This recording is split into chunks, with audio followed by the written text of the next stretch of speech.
Negativity is the expression of criticism or pessimism about something.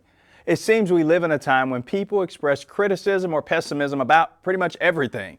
It's in our news constantly, fed to us through social media, discussed in our homes, and maybe even in our congregations. If we're not careful, we run the risk of allowing cynicism and negativity to become our default personality trait in the way we respond to everything.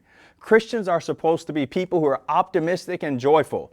This doesn't mean we deny the reality or fail to critically evaluate things, but it does mean we should not be habitually gloomy and discouraged people. We've got reasons for joy.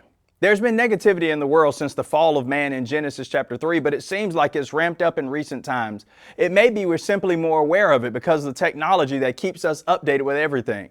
But whatever the reason for the constant influx of discouragement, we need to know how to combat it as God's people and be individuals that are joyful. Embedded in God's Word are tried and true principles that can aid us in being honest about the world without surrendering our hope and joy as Christians. We may not be able to rid the world of negativity, but we can rid our hearts and minds of it and not allow it to take up permanent residency among us.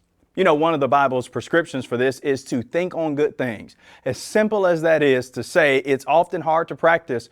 Paul says, set your mind on things above, Colossians 3 and verse 1. And then in Philippians 4 and verse 8, he gives a list of things that we should think about, things that are true and honest and just and good and lovely and of good report. He says, think on these things.